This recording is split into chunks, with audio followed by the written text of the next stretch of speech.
히브리서 1장 10절부터 12절까지 살펴보겠습니다. 또 주여 주께서 태초에 땅에 기초를 놓으셨고 하늘들도 주의 손으로 만드신 작품이니이다. 그것들은 멸망할 터이나 주께서는 영존하시오니 그것들은 모두 겉옷처럼 낡아지리이다. 주께서 그것들을 옷처럼 말아버리시니 그리하면 그것들은 바꿔질 것이나 주는 동일하시며 주의 연대는 끝이 없으리이다 하셨도다. 예수 그리스도께서 천사들보다 월등하다라고 하는 사실을 계속 설명하시는 중에 오늘 살펴보게 될 이 세 구절 10절, 11절, 12절 이 구절이 삽입된 구절로 보면 됩니다. 13절에 보십시오. 13절에 그러나 하나님께서 어느 때에 천사들 중 어느 누구에게 내가 네 원수들을 내 발판으로 삼을 때까지 너는 내 오른편에 앉아있으라고 말씀하신 적이 있느냐. 천사들은 모두 구원의 상속자가 될 자들을 위하여 섬기도록 보내심을 받은 섬기는 영들이 아니냐. 계속 천사들에 대한 설명을 언급하고 있죠. 그러다가 갑자기 창조주 하나님에 대해서 이 세 구절이 삽입이 된 것입니다. 그 이유는 무엇인가? 8절에 이 아들을 하나님이라고 부르셨기 때문에 이 하나님에 대해서 더 분명하게 계시하시고자 하는 것입니다. 8절에 그러나 아들에게 말씀하시기를 오 하나님이여 주의 보좌는 영원 무궁하며 주의 왕국의 홀은 의의 홀이니이다. 영원하신 예수 그리스도를 보여주기 위해서 본문에 더 구체적으로 언급하고 있습니다. 주님께서 영원하신 것과 더불어서 주님의 통치를 상징하고 있는 보좌 역시 마찬가지로 영원 무궁하다고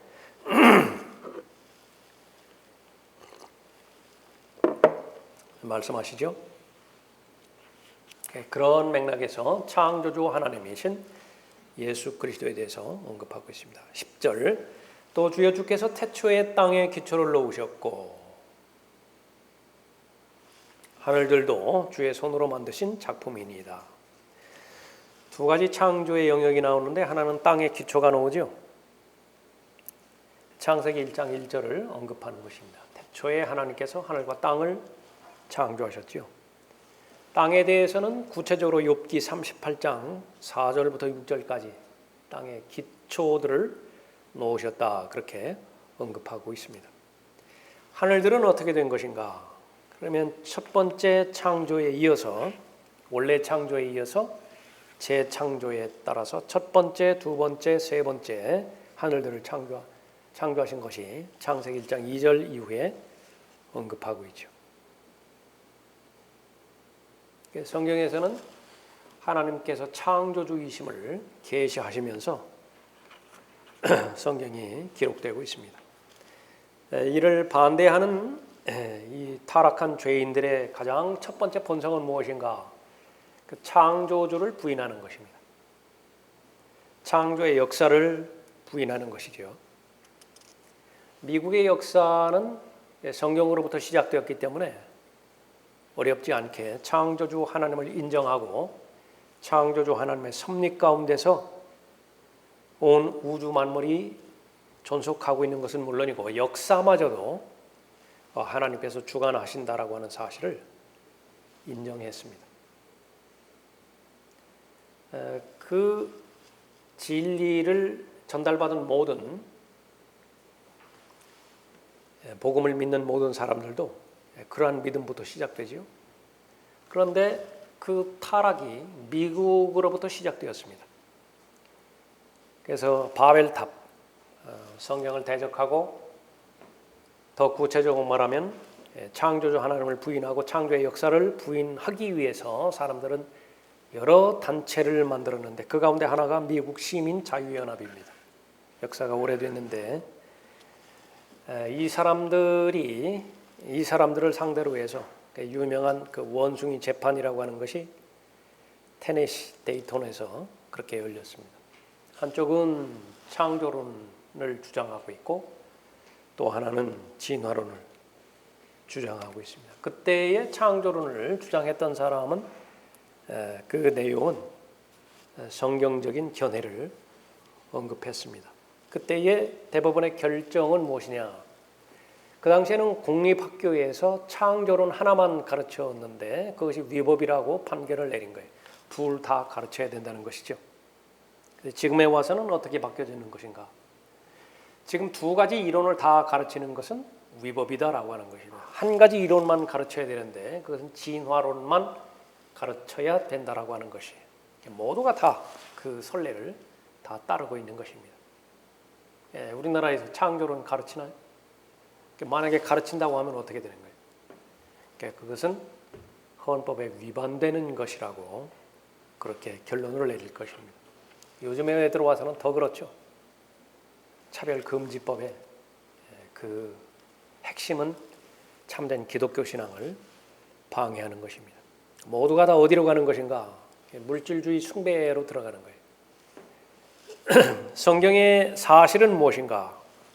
창조론을 성경에서는 처음부터 끝까지 언급하고 있습니다. 처음에 하늘과 땅이 창조되어지죠. 성경의 시작입니다. 성경의 맨 마지막은 무엇이 나오죠? 새 하늘, 새 하늘들, 새 땅, 새 예루살렘이 나오죠. 그것이 성경이에요.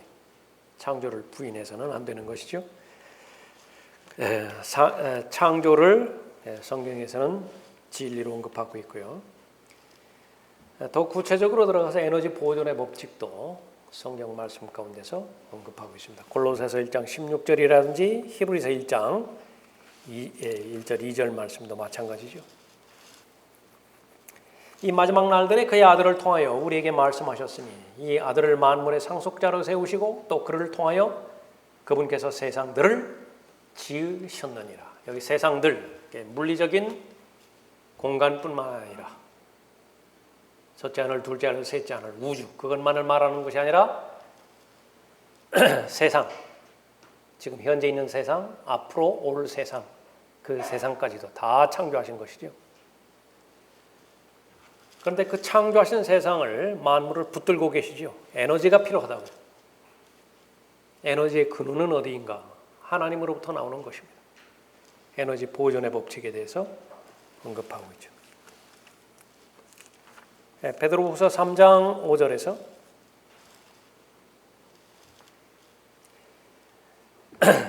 진화론주의자들의 조상은 무엇이냐? 그러면 만물은 창조의 시작부터 그대로 있다 언급하고 있습니다. 세상은 어떻게 시작되어지는 것인가? 그러니까 우연하게 시작되었다고 그러죠. 언제 시작된 것인가? 끝없이 막연하게 먼 과거예요. 그렇게 형성된 우주는 계속 존속될 것이라고 믿고 있습니다. 그러나 성경은 그렇지 않습니다. 이는 그들이 이것을 고의로 잊으려 함이라. 즉 하나님의 말씀에 의해 하늘들이 옛적부터 있었다는 것과 땅도 물에서 나왔고 물 안에 있었다는 것이니 이로써 이전에 있던 세상은 물이 범람해서 멸망하였느니라. 그러나 현재 있는 하늘들과 땅은 그 동일한 말씀으로 보존되어 있으되 사람들이 이것을 이름을 붙였는데 에너지 보존의 법칙. 진작에 성경에 나와 있어요. 보존되어 있으되 경건치 아니한 자들의 심판과 멸망의 날에 불사르려고 간수되어진 것이니라. 원래의 하늘과 땅을 창조하셨죠. 그것이 옛적부터 있었던 세상이에요. 루시퍼가 반역했죠. 하나님께서 심판하셨습니다. 물이 범람해서 멸망해버렸어요. 그러니까 성경에서는 그것을 말하는 것인데 사람들은 이 진리를 왜곡시켜서 노아의 홍수라고 말하는 것입니다. 그러면 다 틀려요. 다 틀려버리는 겁니다. 여기서 베드로후서 3장에서 말하는 물이 범람해서 멸망하였다. 이것은 바로 창세기 1장 2절을 말하는 거예요. 현재 있는 하늘과 땅은 어떻게 되는 거예요? 그러니까 창세기 1장 3절부터 재창조한 거죠. 간수되어졌어요. 그러니까 언제까지 간수되어지죠? 이제는 바로 하늘들, 땅이 모두가 다 불타 없어져 버릴 것이라고. 불타 없어져 버린다는 그 말은 물질 자체가 없어진다는 말이 아닙니다. 첫 번째 창조에 있었던 물질이 있었죠. 하늘과 땅이 있어요. 그 원재료를 사용해서 현재 있는 세상, 재창조를 하신 거예요. 그러면 하늘과 땅이 다 이제 녹아지겠죠. 그 원래의 물질은 그대로 남아있다. 그것을 가지고 새 하늘들과 새 땅을 창조하실 거예요. 물질의 형태는 다르지만은요. 심지어서 그것이 태워 없어져 버린다 하더라도 그 에너지는 빛의 형태로 변환될 뿐이에요. 그것은 새로운 사실이 아니라 성경에서 미리 기록되고 있었던 본입니다. 심지어는 우주의 원자 구조에 대해서까지 성경은 기록되고 있습니다. 창세기 1장, 2장에 기록된 창조에 관한 설명, 사람들은 신화로 그렇게 보지만은요. 그래서 성경 학자들이라고 불려지는 사람들도 창세기 12장부터 실제 사실로 받아들입니다. 1장부터 11장까지는 그냥 유대인의, 히브리인의 설화 정도로만 받아들이는 것이. 왜냐하면 증거가 없다라고 말하는 것이거든요. 그러면 믿음의 창시자여 완성자이신 예수 그리스도는 창세기 1장, 2장에 대해서 어떠한 견해를 가지고 계시는 것인가? 그것만 보면 분명하죠. 제시한 구절들입니다. 마가복음 10장 7절 이후에, 또 마태복음 19장 4절에, 누가복음 11장 51절, 요한복음 8장 44절, 누가복음 17장 21절. 다 무슨 말씀이죠? 첫 번째, 결혼에 대해서 예수님께서 언급하십니다. 그것은 성경적 기정사실로 언급하는 것이에요. 아담과 이브의 결혼이 창세기 1장 2절에 기록되어 있죠. 그걸 그대로 가져오셔서 말씀하는 것입니다. 아벨의 피로부터 바라키아의 피까지 박해하지 않은 선지자가 어디 있느냐고 말씀하셨죠. 아벨의 피, 그건 아벨은 실존 인물이라고 하는 사실을 예수님께서 말씀하신 거예요. 예수님께서 또 무엇에 대해서 말씀하셨어요? 노아의 날들에 대해서, 노세 날들에 대해서 말씀하시면서 마지막 날들이 그와 동일한 것이라고 말씀하셨죠. 다 창세기예요. 창세기는 신화나 설화가 아니라 예수님께서 입증하신 진리인 것입니다. 지금부터 2500년 동안 그 어떤 진화론자들도 창세기의 창조 설명을 부인할 수 있는 어떤 증거도 제시하지 못한 것이 분명한 사실입니다. 베드로후서 3장 우리가 공부할 때에 미국 아메리카에서 워싱턴 산이 있었다고 그랬죠. 거기에 대해서 어떤 일들이 있었는데 그것은 노아의 날들과 흡사한 일이요. 가장 단시간에 워싱턴 마운틴에서 일어나 버린 거예요. 거기는 협곡이 생기고 지금 그랜드 캐년과 같은 그 협곡이 생기고 사람들이 계속 매달렸던 것은 무한한 긴 시간 동안에 그러한 일들이 변형되어서 지금 현재 지구가 완성되었다는 것이거든요. 그러니까 성경에서는요, 아주 급격한 사건이 있었던 거예요. 급격한 사건이. 루시퍼의 반역으로 인해서 물로 범람했다. 그런데 그것이 자신들이 살고 있는 시대의 증거로 제시되었음에도 불구하고 건너뛴다. 더 이상 과학자의 양심을 지닌 사람들이 아니에요. 진화론은 그야말로 종교적 신념으로 이를 과학적으로 설명할 수 있는 어떤 증거도 제시하지 못한다 그랬죠. 진화에 대한 어떤 증거도 없어요. 과학이라고 하는 말을 사용하는 이 사람들은 실제로는 가장 비과학적인 미신적인 믿음을 지닌 사람들이다. 그러니까 대단한 믿음이 있어야 돼요. 대단한 믿음이 있어야 된다. 아무것도 없는 곳에서 무언가가 생겼다. 그러니까 무에서 유가 생겼다라고 하는 것을 믿을 수밖에 없어야 되는 것인데 그것을 유물론이라고 그렇게 보는 것입니다. 그런 유물론은 없어요. 그런 과학은 없다고. 11절에 그것들은 멸망할 터이나 주께서는 영존하시오니 그것들은 모두 겉옷처럼 낡아지리이다. 모든 물질은 점점 더 낡아지죠. 옷이 낡아지듯이 이 우주 역시 마찬가지로 낡아질 것이라 언급하고 있습니다. 이사야 51장 6절에서 너희 눈을 하늘들로 들어올리고 그 아래로 땅을 살펴보라. 이는 하늘들이 연기같이 사라져버릴 것이요 땅이 옷처럼 낡아지며 거기에 거하는 자들은 같은 모양으로 죽으리라 언급하고 있죠. 사람들도 이름을 붙였는데 연력학 제2법칙이라 언급하고 있습니다. 또 다른 말로는 엔트로피 법칙이라 그렇게 언급하고 있죠. 시계를 만들었으면 외부에서 에너지가 공급되지 않는 한 시계는 언젠가는 멈춘다라고 하는 말이에요. 점점 더 안 좋은 쪽으로 흘러가는 것이죠. 사람의 몸 역시 마찬가지입니다. 사람의 몸은 점점 더 썩어가요. 더 나아지지 않습니다. 더 늙어가는 것이지 더 젊어지지 않아요.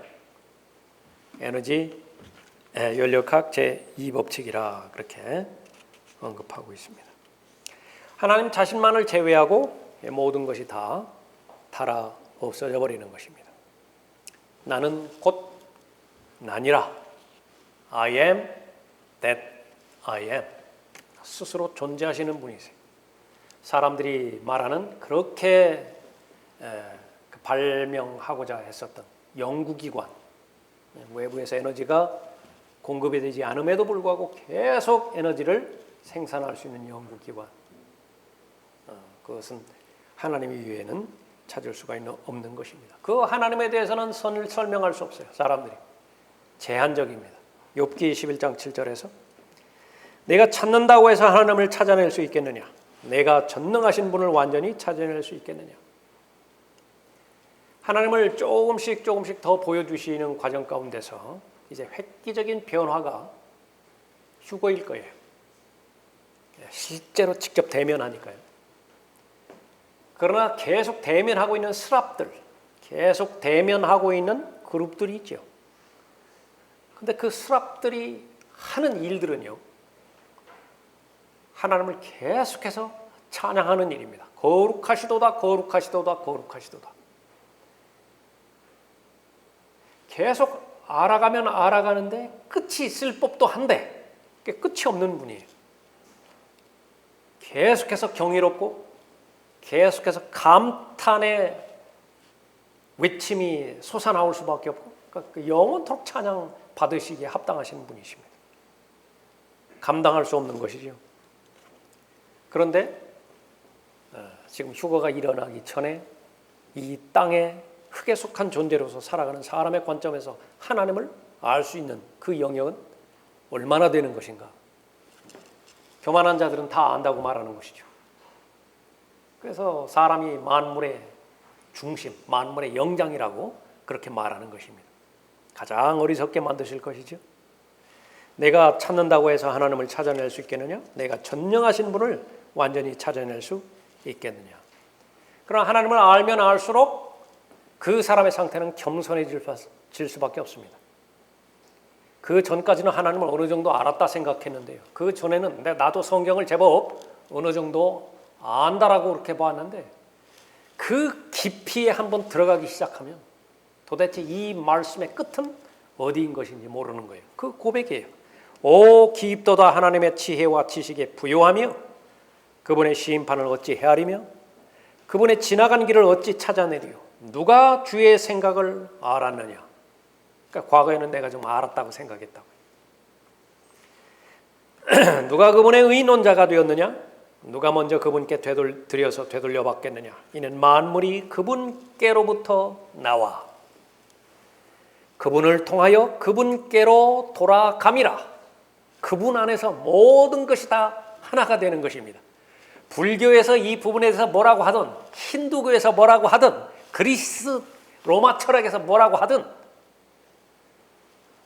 성경의 진리야. 성경에서 다 베껴간 거예요. 이 부분은. 이는 만물이 그분께로부터 나와 그분을 통하여 그분께로 돌아갑니다.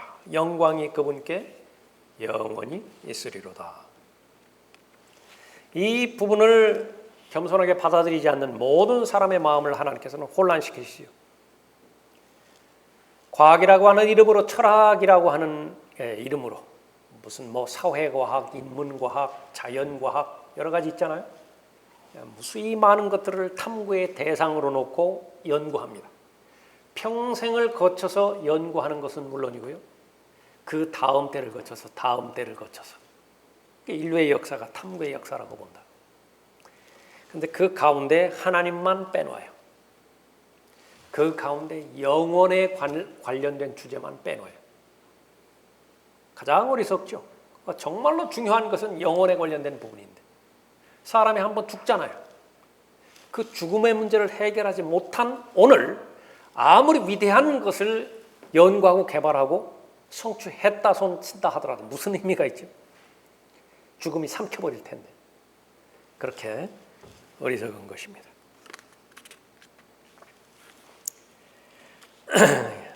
하나님 보좌 주위에 24장로들이 있는 것이 요한계시록을 통해서 언급하고 있죠. 그러니까 하는 일은 스랍들처럼 계속 하나님을 경배하는 것입니다. 그 이유는 무엇인가? 경배하지 않을 수가 없는 것이에요. 알면 알수록 더욱더 영광 가운데 거하시는 분이고 더욱더 존귀하신 분이시기 때문에 그렇죠. 사람이 상상할 수는 한계가 있습니다. 사람이 가지고 있는 스페큘레이션이 한계가 있어요. 근데 그것을 초월하시는 분이시라고. 그래서 성경에서 사람이 이해할 수 있는 그 부분들이 지혜라는 말도 있고 지각이라고 하는 말도 있고 하나님과 관련된 지혜를 특별히 명철이라고 그랬죠. understanding이라고 그랬습니다. 그러니까 최고의 지식이에요. 명철이라고 하는 것은. 그런데 그것을 초월하시는 분이 있다. 그분으로부터 나오는 평강이 있어요. 그분으로부터 나오는 사랑이 있죠. 그러니까 그것으로 사람의 마음이 채워질 때 감당하지 못해요. 그래서 적지 않은 사람들이 하나님의 한량 없으신 은혜를 베풀어 주셨을 때요. 그만 주시라고 그랬다. 그만 주시라고. 감당할 수 없습니다. 그만 주십시오. 예. 터져버릴 것 같으니까 그런 것입니다. 모든 이해를 초월하시는 영원히 존재하시는 분을 대면할 때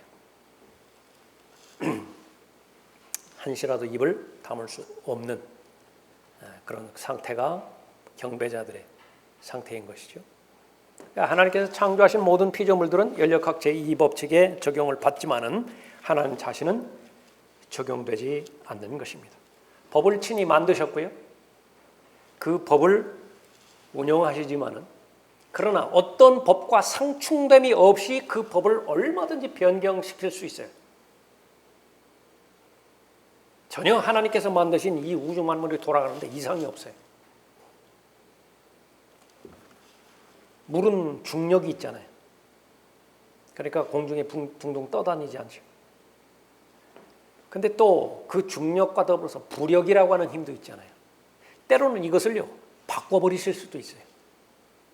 그래도 이 우주 만물이 운영될 때는 전혀 지장이 없어요. 항성이 있고 행성들이 있을 거냐, 위성들이 있을 거 아니겠어요. 거기는 하나님께서 정해주신 원리와 원칙과 수학의 항수들에 의해 가지고 계속 운영이 되어잖아요. 그 하나라도 그 궤도에서 이탈되면 이제 엉망이 되는 것이에요. 서로 충돌하고. 그런데 어느 순간에는 하나님께서 그 만드신 법에 개입을 하셔서 태양을 그 공전 궤도에서 고착화시키셨어요. 어떻게 될까요? 그래도 전혀 상관없이 돌아가요. 전혀 상관없이 돌아가는 것입니다. 마가복음 4장 41절 말씀이죠. 그들이 심히 두려워하며 서로 말하기를 이분이 도대체 누구시기에 바람과 바다까지도 그에게 복종하는가. 여호수아 10장 12절 이후의 말씀은 바로 태양아 너는 기브온 위에 머무르고 달아 너는 아얄론 골짜기에 머무르라. 복종할 수밖에 없죠. 창조주께서 명령하시는데 태양이 멈추고 달이 머물렀으니. 여호수아 10장 12절 말씀입니다. 간단해요. 시계를 누가 만들었죠? 시계가 어떻게 왼쪽에서 오른쪽으로 돌아가나요? 맞나요? 그거 맞죠? 그런데 좀 거꾸로 돌리고 싶어요. 그러니까 오른쪽에서 왼쪽으로 그 초침이 돌아가게 만들고 싶다고요. 어려운 일인가요? 전혀 어려운 일이 아니에요. 기아만 바꾸면 돼요. 만문에 있는 기하만 바꾸면 된다. 무엇을 말하고 있는 것입니까? 바로 창조주 하나님이신 것을 말하고 있습니다. 그것들은 멸망할 터이나 주께서는 영존하시오니 그것들은 모두 겉옷처럼 낡아지리이다. 영원 무궁토록 이 세상이 존속하는 거 아닙니다. 끝이 있어요. 그 사실을 알려주는 것입니다. 창조물들 겉옷처럼 다 낡아질 것입니다. 그러나 하나님은 변치 않으세요. 이사야 40장 28절에서 너는 알지 못하였느냐 영원하신 하나님 주 곧 땅 끝들의 창조주는 피곤치 아니하시며 곤비치 아니하신 분인 것을 너는 듣지 못하였느냐 그의 명철은 한없이 깊으시도다. 그는 곤비한 자에게 힘을 주시며 무력한 자에게 힘을 더해 주시나니 젊은이 들일지라도 곤비하고 피곤하며 청년들이라도 완전히 넘어지나 오직 주를 앙망하는 자는 자기의 힘을 새롭게 하리니 독수리처럼 날개로 치솟을 것이요 그들이 달려도 피곤치 않으며 걸어도 곤비치 아니하리라. 물론 이 부분은 하나님과의 관계를 맺고 있는 사람에 관련돼서 영적으로 또 비유적으로 그렇게 말씀해 주신 분이지만은요 실제로요 이 부분 문자적으로 이렇게 될 때가 있습니다. 아시죠? 네, 우리가 다 이 창조주 하나님처럼요 아들 예수 그리스도처럼 그분의 형상으로 변모될 거라고. 그럼 무엇처럼 치솟아 올라갈 것이라고요? 독수리처럼 치솟아 올라갈 거예요. 아무 문제 안 돼요. 지금 그 사람들이 말하고 있는 빛의 속도 그런 거는 비교도 되지 않습니다. 모두가 다 연구기관이 되는 거예요. 먹을 수도 있고 먹지 않을 수도 있어요. 체력의 에너지에는 아무 변동사항이 없는 것입니다.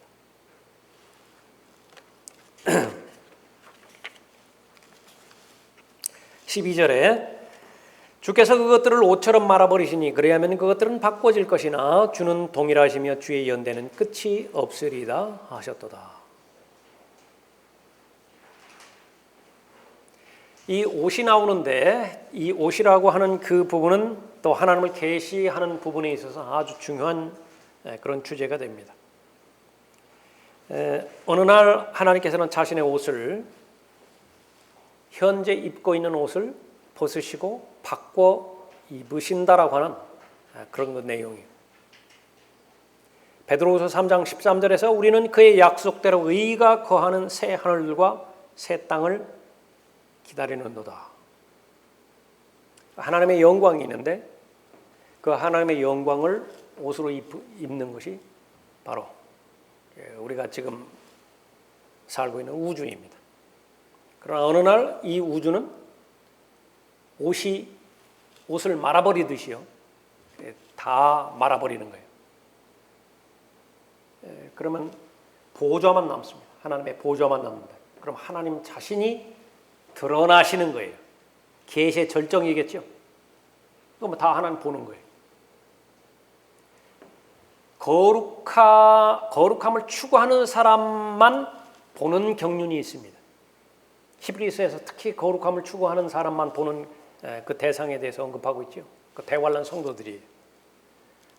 그러나 요한계시록 20장에 가보면 모든 죄인들로 다 하나님을 보게 되는 것이에요. 그때는 언제가 되는 것인가? 바로 옷처럼 말아버리실 때가 있다. 요한계시록 20장 10절에서 내가 큰 백보자와 그 위에 앉으신 분을 보니 그의 면전에서 땅과 하늘이 사라졌고 그들의 설 자리도 보이지 않더라. 하나님만 있는 것이요. 잠언 20장 8절에서 심판의 보좌에 앉은 왕은 그의 눈으로 모든 악을 흩어버리느니라. 백보자 심판을 언급하고 있는 것입니다. 이 부분이 있기 전에 하나님께서 인간으로 오셨죠. 그 인간으로 오신 하나님께서 어떤 하나님이신가 오늘 본 세 구절을 통해서 계속 창조주 하나님이시라고 하는 것을 강조하고 반복해서 언급하고 있습니다. 그 창조주 하나님께서 감당할 수 있는 가장 수치스러운 치욕을 경험하신 것입니다. 나무 십자가에 매달려서 완전히 다 벌거벗은 거예요. 자신을 훤히 드러낸 겁니다. 그래서 하나님께서는 두 번 옷을 벗어요. 첫 번째는 AD 33년에 옷을 벗으셨고요. 또 한 번은 베드로후서 3장에서 언급하는 것처럼 현재 있는 하늘과 땅, 불살라 버림으로 인해서 다 벗어버리는 것입니다. 그 다음에 이제 새 옷으로 다시 입으실 것을 성경에 예언하고 있습니다. 이사야 66장 22절이죠. 주가 말하노라 내가 만들 새 하늘들과 새 땅이 내 앞에 항상 있는 것 같이 너희 시와 너희의 이름도 항상 있으리라. 이 옷과 하나님을 드러내는 것, 또 이사야 66장 22절에서 언급하는 것처럼 씨, 이 부분에 대해서 살펴보면 성경에서 말하는 신비인데, 첫 번째 아브라함에게 하나님께서 할례를 행하라고 명령하셨죠. 육신을 벗어버리라 그 말입니다. 포피의 살을 베어내라 그거죠. 그러니까 포피의 살을 베어내는 그 부분들은 철저하게 씨와 관련이 있습니다. 그러니까 성경에서는 씨의 역사예요. 창세기 3장 15절에서 언급한 것처럼 여자의 씨가 있어요. 그런데 그 여자의 씨를 놓고 하나님과 마귀는 치열한 전쟁을 벌일 거예요. 하나님께서는 그 씨를 순수하게 잘 보존하실 것이고요. 마귀는 어떻게 하든지 그 씨가 나오지 못하도록 만들든지요. 제일 쉬운 방법은 다 말살시켜버리면 돼요. 모세가 태어났을 때요, 그 어린아이들 다 죽여버리면 원천적으로 봉쇄가 되잖아요.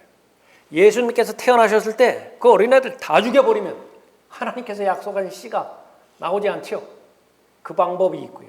또 하나는 씨를 혼잡하게 돼버려요. 뒤섞여버리는 거예요. 그냥 약속의 씨가 나오지 못하도록 그 부분과 관련돼서 포피의 살을 베어내라, 할례를 행하라, 그렇게 말씀하셨습니다. 아브라함의 씨를 가지고 마귀가 하나님의 계획을 망칠 수 있기 때문에 그렇죠. 사람은 씨를 생산해낼 수 있죠. 그런 의미에서 창조자예요. 창조자라고요. 남자는 창조예요. 베드로전서 1장 23절 이후에서 썩어질 씨가 있고 썩지 않을 씨가 있죠. 썩어질 씨를 가진 대상이 사람이에요. 썩어질 것이지만 씨를 가지고 있다고, 씨. 그러나 하나님께서 가지고 계신 씨는 썩지 않을 씨죠. 거듭나게 할 수 있는 씨인 것입니다. 그래서 창조주이신 하나님은 사람과는 다르게 죄 없는 씨를 생산하시는 거예요. 로마서 1장 3절에서 이 복음은 그의 아들 예수 그리스도 우리 주에 관한 것으로 그는 육신으로는 다윗의 씨에서 나셨으며 거룩의 영으로는 죽은 자들로부터 부활하여 능력으로 하나님의 아들로 선포되셨다. 두 가지 다 가지고 있는 거예요. 인간의 씨의 속성도 가지고 있고 하나님의 씨의 속성도 가지고 있는 것입니다. 그러나 물리적으로는 남자 없이 출생하셨기 때문에 거기에는 죄가 없어요. 그러면 아브라함이 행한 이 할례는 무엇을 예표하는 것인가? 갈보리 십자가 이후에 있게 되어질 그리스도의 할례를 예표하고 있습니다. 골로새서 2장 11절이죠. 또한 너희가 그의 안에서 손으로 하지 아니한 할례를 받았으니, 결국은 이것을 계시해 주시고자 하는 것이 목적이에요. 손으로 하지 아니한 할례가 있다고요. 이것을 설명하기 위해서 그림으로 보여준 것이 손으로 한 할례예요. 곧 그리스도의 할례로 육신의 죄들의 몸을 벗어버린 것이라. 이 그리스도의 할례는 영적인 할례로서 영적인 수술을 받는 것이라 그랬죠. 왜 수술이라고 하는 말이 자꾸 나오나요? 영어식 표현 때문에 그래요. 하나님께서 역사하셨다라고 하는 것이 operation of God이거든요. 그런데 그 operation에는 수술이라고 하는 말이 똑같이 포함되어 있습니다. 아닌 게 아니라 히브리서 4장 12절에 보니까 거기에는 무슨 칼이 나와요? 수술칼이 나와요. 수술칼.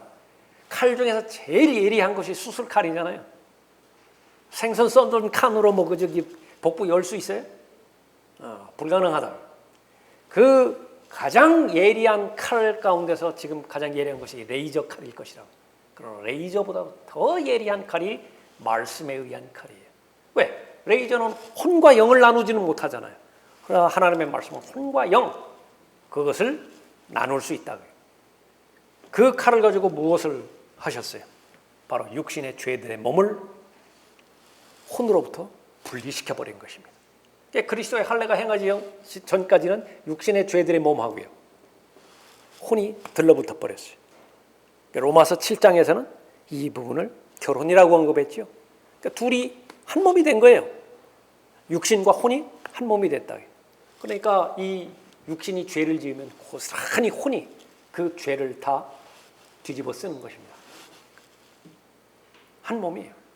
그런데 예수 그리스도의 갈보리 십자가를 근거로 해서 영적인 수술이 이루어졌죠. 그 결과는 무엇입니까?